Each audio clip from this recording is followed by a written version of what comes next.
On September 15, 1993, a man sat in a room in Illinois and signed a settlement agreement with the United States government. He did not sign this document because he was a diplomat. He did not sign it to close a trade deal. He signed it to stop a federal investigation into his bank accounts. The agreement was simple. The United States government would keep $460,000 of his money. In exchange, the government would stop asking where the rest of his millions came from. The court documents state the reason clearly. The money was identified as the proceeds of narcotics trafficking, specifically white heroin. The man who signed that paper is Bola Ahmed Tinubu. Today, he controls the largest economy in Africa. Most people think political power comes from votes, speeches, or ideology. But in this investigation, we are going to ignore the politics. We are going to ignore the speeches. We are going to follow the money. We will trace how a heroin pipeline in 1990s Chicago built the financial engine that extracts value from Lagos today. You are watching Historic Capital. This is the story of the Chicago pipeline. To understand the crime, we must first look at the asset. In 1990, the asset was heroin. This was not low-grade street drugs. This was C heroin, Southeast Asian white heroin. It was 90% pure. It was expensive. It killed people. The market for this asset was Chicago, Illinois. Specifically, the distribution happened in the decaying steel town of Gary, Indiana. The devastation of the steel industry left a vacuum. Criminal gangs filled it. A man named Lee Andrew Edwards controlled the streets of Gary. He bought houses with cash. He bought liquor stores. He drove new cars. But Edwards was just a retailer. He needed a supplier. That supplier was a Nigerian trafficking ring. The ring was run by a man named Adegboyega Mueza Kande. He operated with a simple business model. He brought high-purity heroin from Nigeria into the United States. He sold it to local dealers like Edwards. The profit margins were massive. A kilogram bought for a few $1,000s in Asia could sell for over $100,000 in Chicago. But this business model had a problem. Drug dealers deal in cash, small bills, dirty money. You cannot walk into a bank with a suitcase of $20 bills without triggering alarms. You need a washing machine. You need a financial system to turn dirty street cash into clean electronic deposits. You need an accountant. This is where the paper trail begins. Enter Special Agent Kevin Moss of the IRS. In 1990, Agent Moss noticed something impossible.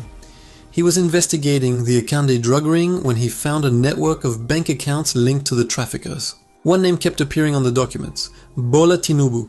At the time, Tinubu claimed to be a simple employee. He worked for Mobil Oil Nigeria. On his credit applications, he stated his monthly salary was $2,400. He listed no other sources of income. Yet, Agent Moss looked at the bank records at First Heritage Bank in Illinois. In 1990 alone, Tinubu deposited $361,000. In 1991, he deposited another $1.2 million. Let's do the math. A man earning $20,400 a month somehow deposited $1.5 million in 2 years. Agent Moss picked up the phone. He called Mobil Oil. They confirmed Tinubu was a treasurer. They confirmed he had no access to transfer large amounts of company money. The money did not come from his job. Agent Moss kept digging. He found that Tinubu had opened a joint account with the wife of the drug lord, Akande. On January 13, 1992, Agent Moss called Tinubu directly. On the phone, Tinubu admitted he knew the drug lord. He admitted he transferred $100,000 to the drug lord's account in Houston. Then the story changed. Days later, Tinubu called back. He claimed he had no financial relationship with the gang. He claimed the money was family money. The US government did not believe him. They froze the accounts. In July 1993, the US Attorney for the Northern District of Illinois filed a complaint. The document is explicit. It states that the funds in Tinubu's accounts represented proceeds of narcotics trafficking and money laundering. This leads us back to the settlement. Tinubu did not go to trial to clear his name. He did not fight to prove the money was legal. He settled. He agreed to forfeit $460,000 to the US Treasury. In forensic accounting, this is called cutting the loss. You give up a portion of the illicit capital to save the rest. You pay the cost of doing business. The US government took the money. The case was closed. Tinubu kept the rest of the millions. and he took that capital back to Nigeria. Now we must follow the flow of this capital. Money does not sit still, it transforms. In the mid-1990s, the political situation in Nigeria was chaotic. The military dictator Sani Abacha was in power. Tinubu positioned himself as a pro-democracy exile. He joined the Nadeko movement. He became a financier of the opposition. This is a critical moment in the laundering process. Illicit wealth from Chicago was converted into political influence in Lagos. The money allowed him to survive exile. It allowed him to build networks. It allowed him to return to Nigeria in 1999 as a hero. He ran for governor of Lagos State. He won. This is where the second extraction begins. The Chicago operation extracted money from heroin addicts. The Lagos operation would extract money from citizens.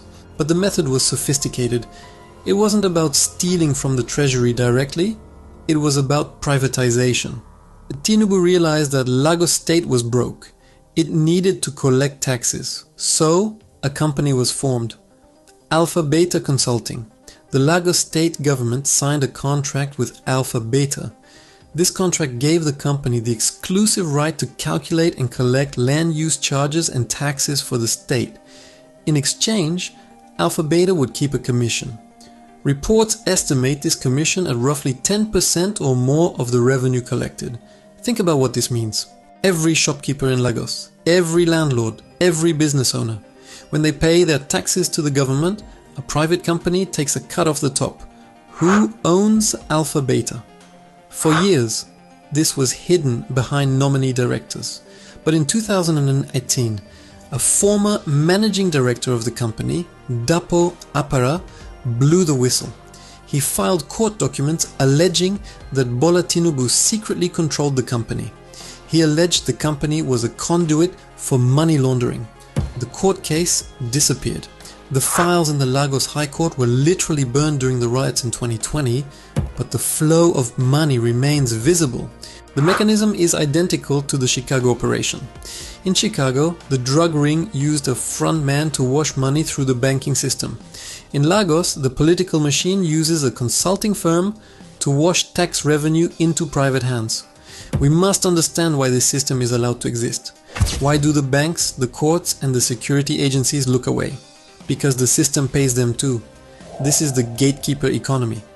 When Tinubu became governor, he didn't just accumulate wealth, he accumulated people. He built a structure where loyalty is the only currency that matters. If you want to be a local council chairman, you need his blessing. If you want to be a market leader, you need his approval. This created a protection racket. In 2007, when his term as governor ended, he did not retire. He appointed his successor. He appointed the next governor, and the next, and the next. This ensured that the contract with Alpha Beta was never cancelled. It ensured that the land deals were never investigated. It ensured that the files from the 1993 Chicago heroin case were treated as fake news by the local media. We see this protection in the real estate market. While Tinubu claimed to be a modest politician, his family began buying property in the United States. In 2014, his son, who had no known job, bought a condo in New York for $2.15 million. Cash. In the same year, his daughter bought an apartment for $2.4 million. Cash. In 2011, Tinubu himself bought a property in Maryland for millions. Where does this liquidity come from? It is the dividend of the system he built. The heroin money provided the seed capital. The tax consultancy provided the growth capital. The US real estate market provided the safe haven. Who pays for this? You do. If you live in Lagos, you pay the cost every day. You pay it in the traffic jams caused by roads that were never built because the tax revenue was diverted. You pay it in the high cost of rent, driven up by money laundering in the real estate sector. You pay it in the aggressive harassment by market thugs who collect levies that never reach the state treasury. The Chicago heroin addict paid with their health. The Lagos citizen pays with their potential. The cost is also invisible. It is the cost of a reputation. When a nation's leader has a documented history of laundering drug money, the global financial system treats every citizen of that nation as a suspect. It becomes harder for a Nigerian startup to open a foreign bank account. It becomes harder to get a visa. it becomes harder to sign a trade deal. The green passport becomes a red flag. The world knows about the settlement of September 1993. The FBI knows, the banks know. They adjust their risk models accordingly. And every Nigerian pays the risk premium. We started this investigation with a signature on a settlement paper in Illinois. We traced the money from the streets of Gary, Indiana, to the bank accounts in Chicago. We saw it move to the political war chest of Nigeria. We saw it evolve into a tax collection empire in Lagos. This is not a story about a man who made a mistake in his youth. This is a story about a business model. The model is extraction. Whether it is extracting value from a heroin user or extracting value from a taxpayer, the mechanics are the same. Control the supply, laundering the proceeds, capture the regulators. Bola Tinubu did not just survive the 1993 drug investigation, he learned from it. He learned that if you have enough money, you don't go to prison. You go to the presidency. The Chicago pipeline didn't close, it just changed direction. If this investigation helped you see the system clearly, you need to understand who helped build it. In our next dossier, we will look at the foreign banks that make this possible. You are watching Historic Capital. Stay vigilant. Follow the money.